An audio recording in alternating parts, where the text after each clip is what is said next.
What is going on, kings and queens of this wonderful wonderland that we call YouTube?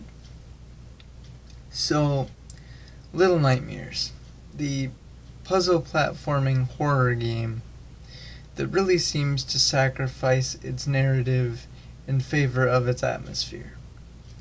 And what I mean by that is that this isn't the type of game that is going to hold your hand and tell you everything you need to know about it from the beginning. Instead, this is the type of game that is going to throw you right into the thick of things without an explanation really at all, and it expects you, the gamer, to really pay attention to your surroundings, pay attention to your environment, and piece together the story bit by bit as you go along. Now, if there is one thing that I've come to learn about indie games like this, apart from them being very, very enjoyable to people like me, it's that they really, really like to keep facts about their stories very secretive and very, very buried on the internet. In the research that I did for this video, everything that I read on the internet basically was the same thing, written in different ways. Essentially, everything that I read was really nothing more than a generic summary of the game, and some things that I already knew.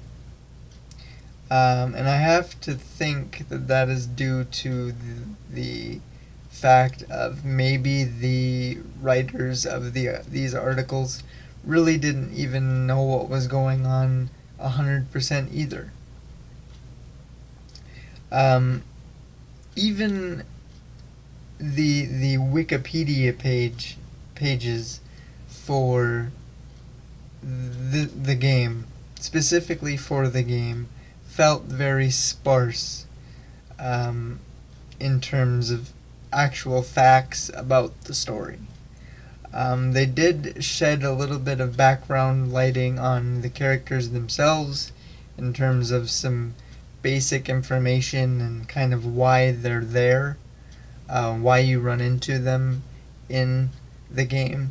But essentially the pages were just comprised of a basic summary, and the rest of it was pretty much just theories and ideas, assumptions and speculations as to what the characters' purposes are in the plot of the game, as well as what the plot of the game is itself. With that being said, though, I thought it'd be kind of fun to do a review of it and to kind of take everything I know about the game, via my own experiences with the game, via everything I read, compile all the information that I've learned, and see if I can't come up with a viable plot myself, or at least an educated guess. Now, I know that some of you watching out there belong to the group of people that want to experience the game for yourselves, spoiler free. And to those people, I humbly invite you to exit out of this video, play the game yourself, experience the game yourself, and come back. Because the reality is, I'm not going anywhere, this video is not going anywhere, so go do what you gotta do, and feel free to come back, because I would love to know if, when you're done, if my thoughts on the plot and yours are the same and where they differ. Now, I can't necessarily tell you that I'm going to spoil anything, primarily because I don't know.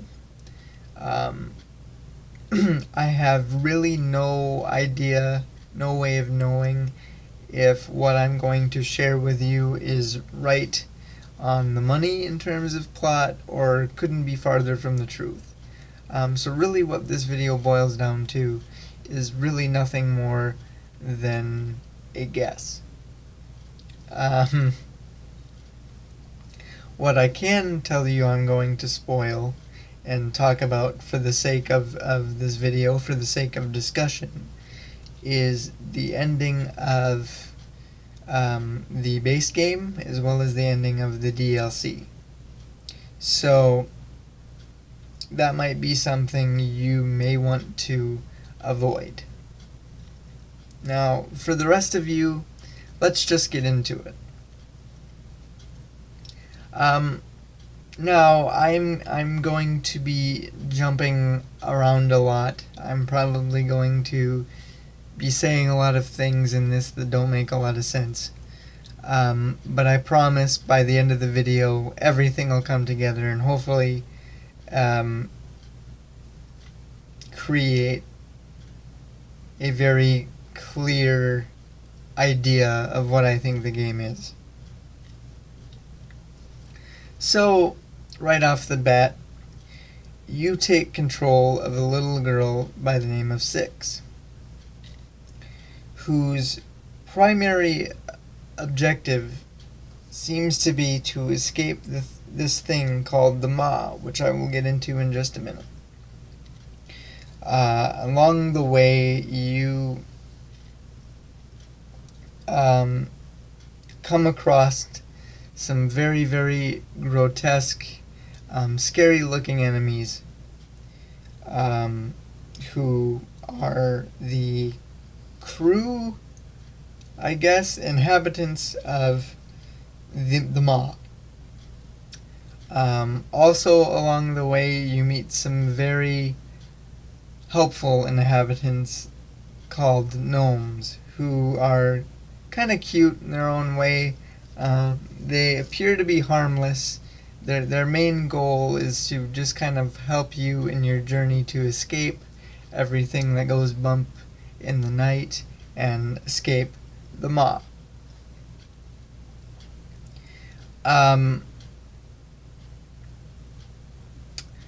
Now,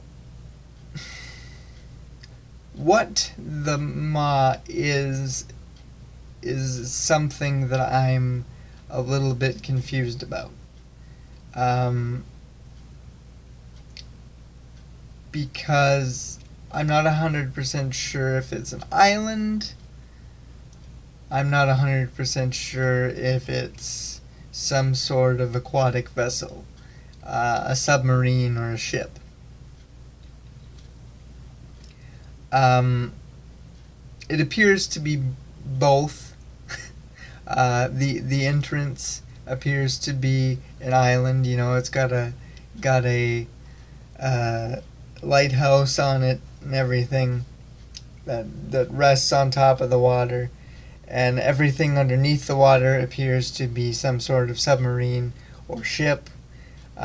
So for the sake of argument, we'll just say it's a little bit of both. And say that it is an aquatic entity of some sort. Now, as for the purpose of the Maw in this universe, it plays host to an annual feast of sorts,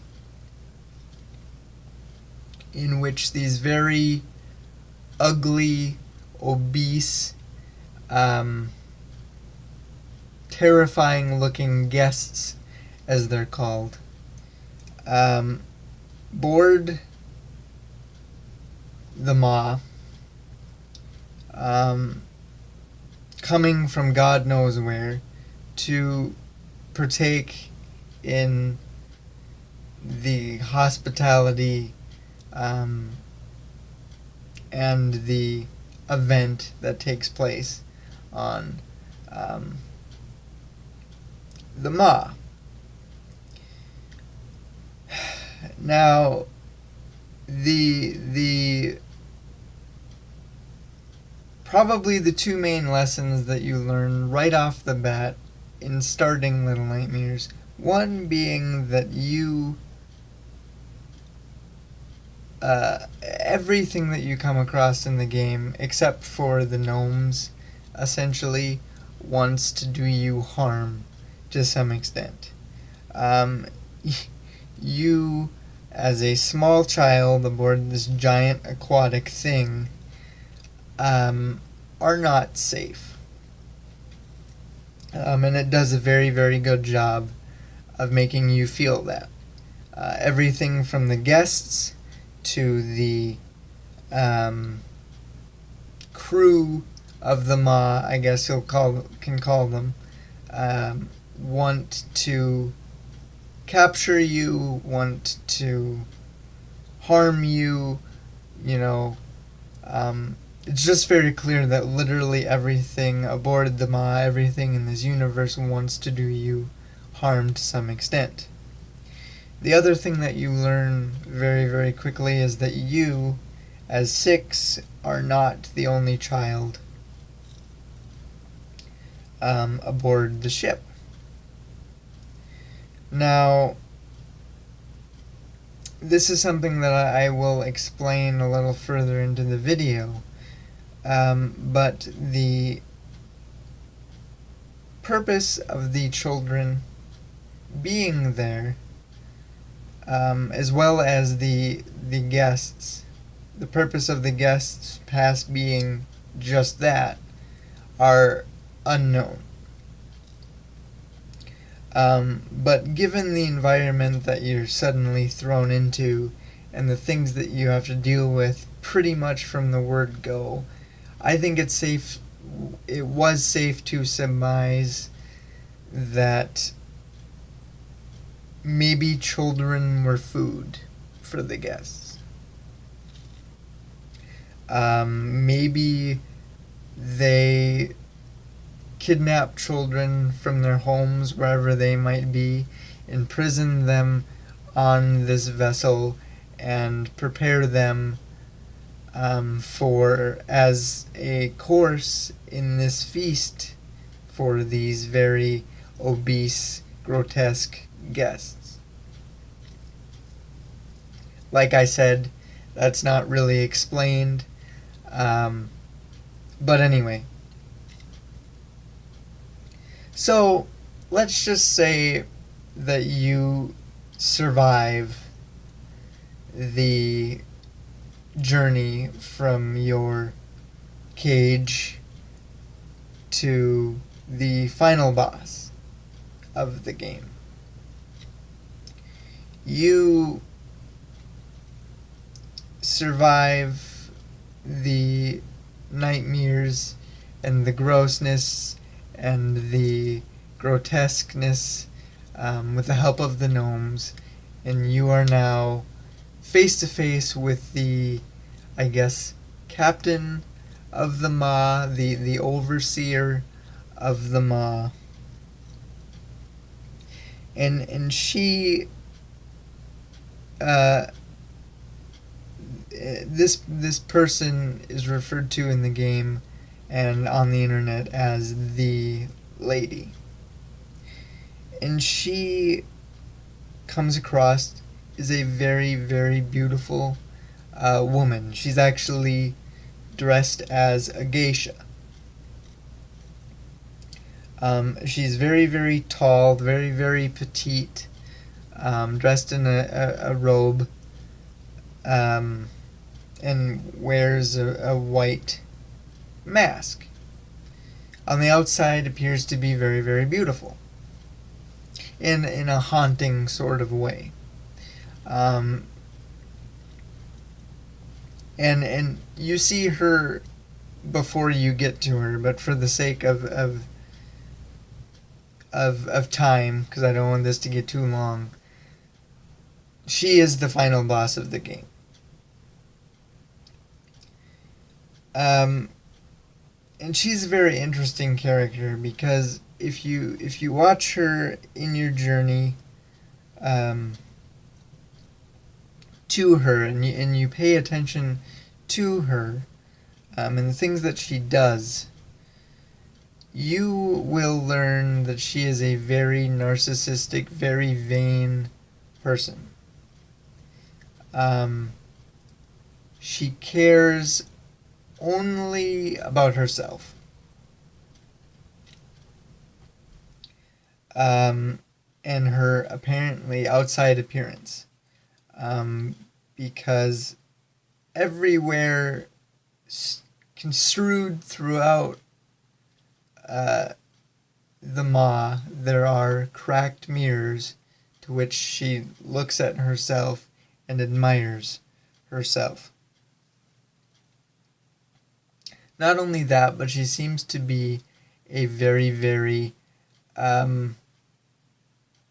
powerful person. She seems to be viewed as almost a god, being that there are idols of her all over the maw.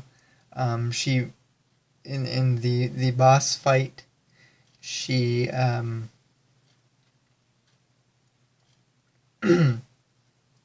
she uses some powers that she has to combat you. And whether she is respected or put on that pedestal as a god because of respect or fear, I'm not entirely sure. But she is a very, very interesting character. And apart from her being very, very vain and very, very narcissistic, she does something kind of peculiar. Well, not so much she does it as much as it's something that can be seen. She, at one point, looks in a mirror and you see a very, very grotesque woman. Very, very ugly woman. Whether that is her behind the mask, or whether that is something that she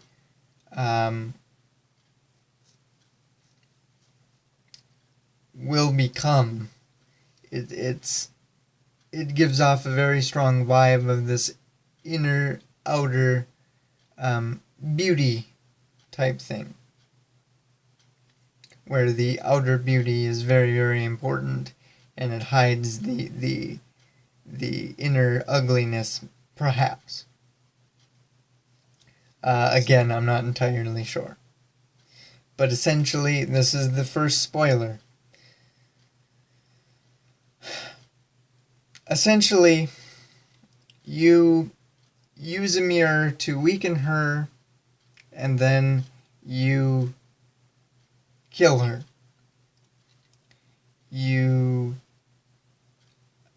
essentially, as gross as this is going to sound, you eat her, and you inherit her powers.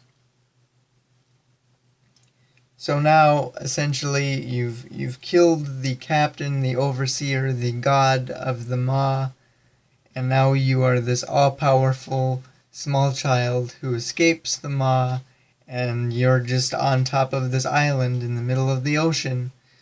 I don't know if you get off the maw. I don't know what happens to her. Or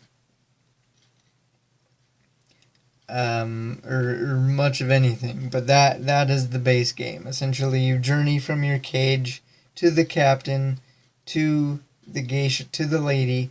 You confront her, you inherit her powers, and you escape.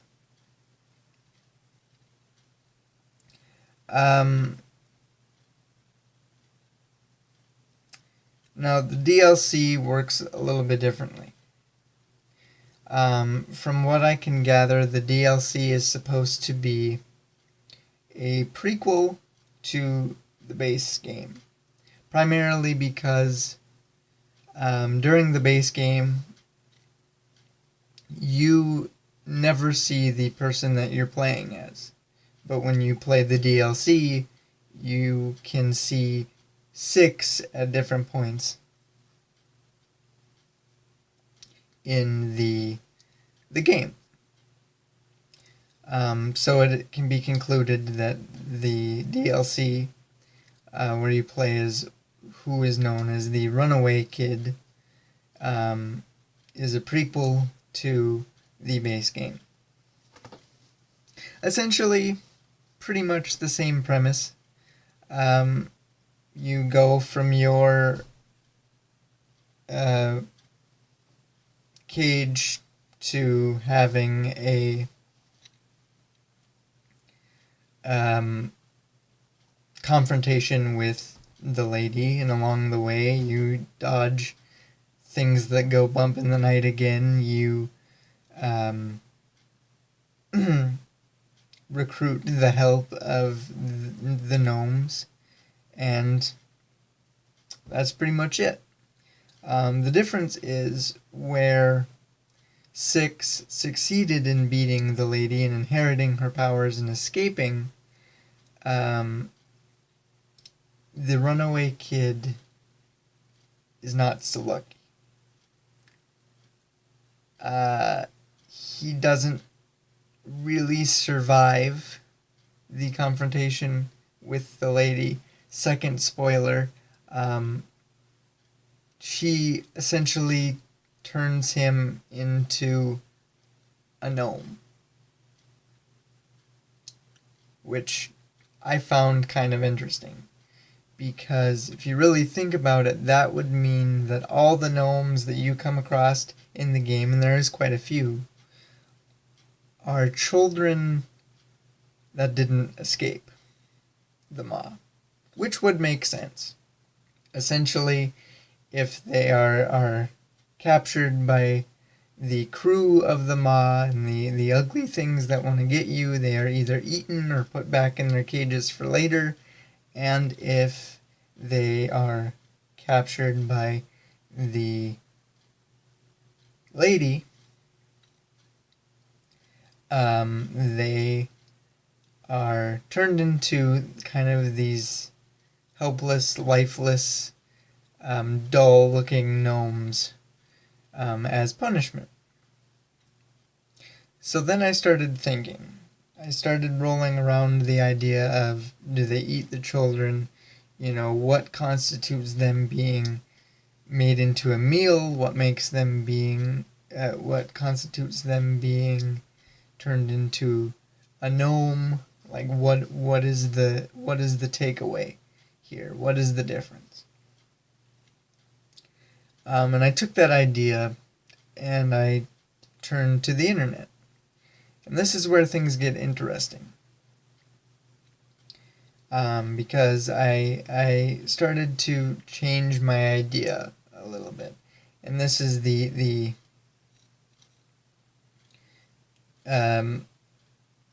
whole plot that I got based on little things that I picked up in the game, little things that I read.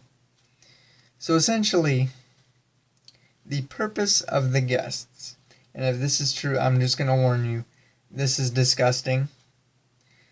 And if it's true, if this is actually what the lady does with her powers, she is definitely one of the most dastardly antagonists in video games that I have ever met, I have ever seen, I have ever dealt with. So I mentioned that the lady is extremely narcissistic and vain. It's all about inner beauty. It's all about hiding, or it's all about external beauty. It's all about hiding the inner grotesqueness that she apparently has. Like I said, either she's hiding that or she's afraid of becoming that. Much like the guests, much like the crew members, she's afraid of becoming ugly and distorted and grotesque like them for whatever reason. The interesting thing about the Maw that I have yet to mention is that it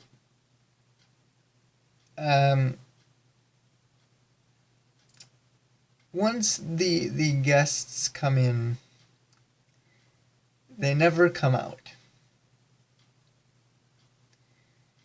And essentially, the purpose of the feast is to fatten them up, and make them really kind of sloth-like and lazy and just just fat pieces of crap, essentially, for lack of a better term. What happens to them after the feast is the lady then proceeds to feast on their souls, which in turn apparently feasting on devouring the souls of the guests that board the maw keeps her young, youthful, and beautiful. So essentially, the guests board the maw on a yearly, annual basis, and they're murdered. They are killed by the lady who devours them. Essentially, they are her fountain of youth. They are the ones that suppress the ugliness or keep her from turning into one of them. The interesting thing about it is that the Wikipedia page says that the feasts that are prepared for these guests that board the maw are essentially the bodies of guests from the year before. So essentially, what happens is that the lady eats their souls to stay young, and then what remains is the carcass, which is then brought to the kitchen and prepared as food for guests the following year. So it's this revolving door, this cycle of grossness and disgustingness that happens, which really just adds to the fact that the maw is this very dark, very twisted, disgusting place. So knowing the purpose of, what the lady does, knowing the purpose of the guests, that made me change my idea of the purpose of the children. And in the Wikipedia pages, one of the theories is that the runaway kid and Six are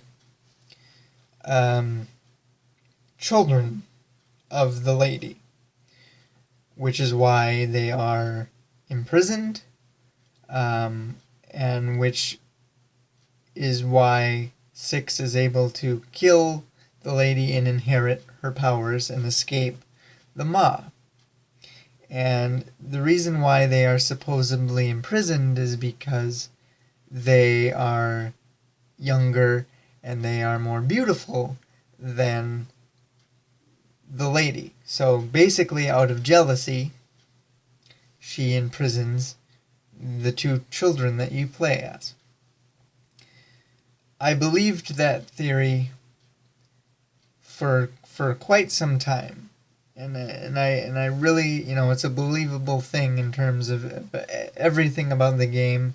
It lines up, it makes sense, except for the fact of if they are her children, if they are rivals,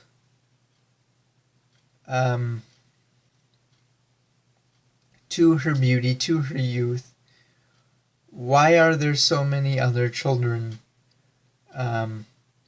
aboard the maw?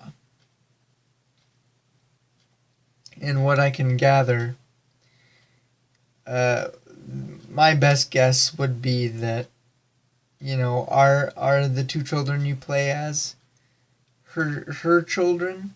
I don't know. But maybe there's so many children aboard the Ma because of that. Taking what that theory says and applying it to everybody in terms of all the children, I would say that maybe she kidnaps them from their homes and instead of eating them, locks them away in the Ma so that she is the youngest and the most beautiful and the most treasured thing in the universe. Because children are seen as kind of a vessel of innocence and youth and beauty, and maybe she was just super jealous and she came up with the wise idea to kidnap all these children, lock them away so the world can never see them again, and she is the only thing left that is beautiful, that appears to be pure and innocent, and good in the world. Which is kind of sick and twisted in its own right, you know. Not only is she kind of baiting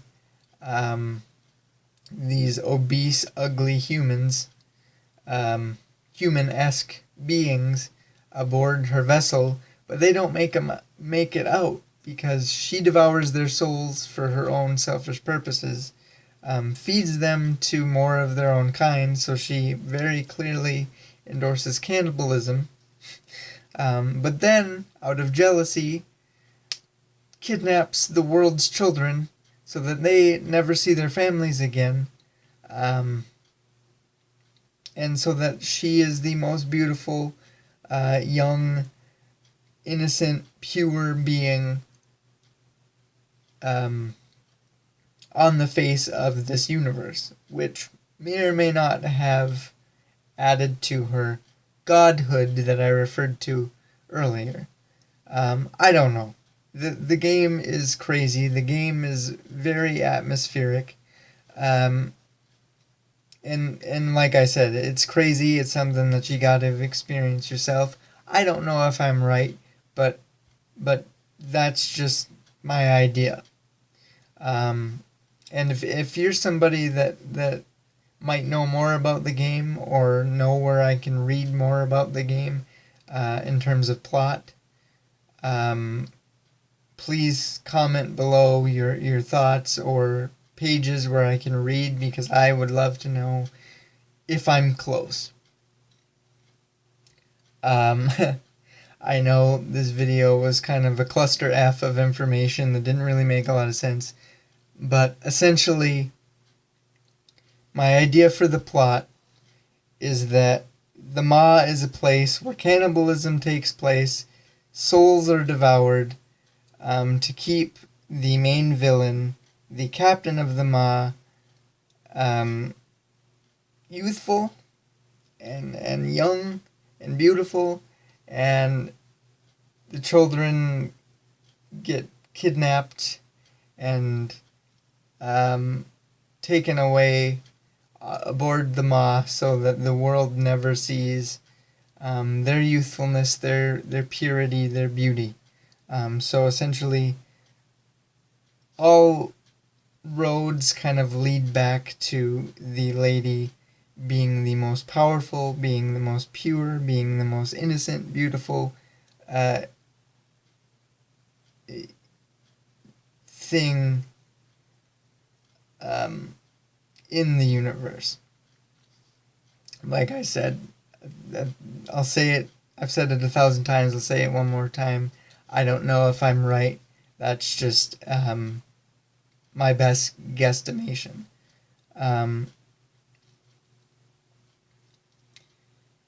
Now, as far as the rating goes, would I play it again? Heck yeah. I think it's one of those games where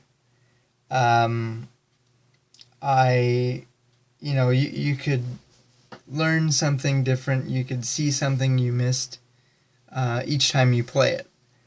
So I think each time you play it, it'll add something different to your experience, which makes the replayability of this game really, really strong. So based on it being a highly recommended experience, I would feel comfortable giving it a solid 8 out of 10. I think if you haven't played it, you should, because it's just one of those games where it's just open to interpretation, open to its mysteries being solved without being upfront and transparent, which, like I said, I really enjoy in games like that, and I would very happily go back and experience it again and recommend it to everybody that I could. So again, I would give Little Nightmares a very high recommendation, an 8 out of 10. So yeah, in terms of a video, I know we ran a little bit long, and I struggled with coherency and making sense. But in closing, I just wanted to talk to you guys a split second about my Facebook page. If you're somebody that really is interested in books and learning more about the books that I create, feel free to check out not only my King Jabberwocky Books page on Facebook, but also I recommend that you check out the King Jabberwocky Creative Group that I made. That's kind of a sister group to my books page. We just got done with a poll that decided the fate of the synopsis for my next book, which I did end up writing. So if you're curious to know what I've been working on, go check that out. And I just literally got done yesterday, as of when this video went up, with a giveaway for a free signed copy of my book. So lots of fun things going on over there in the group. Lots of news and information and updates and everything going on. It's a really fun group, and we would love to have you be a part of it. So share it with your friends, share it with your family, share it with anybody who might care about books. In terms of YouTube, though, subscribe if you haven't, like the video, share the video, tap that little bell icon so that when I post videos you get notified so you don't miss anything that goes on here. But yeah, that'll about wrap it up. So until next time, guys, I salute you, and remember, we're all mad here.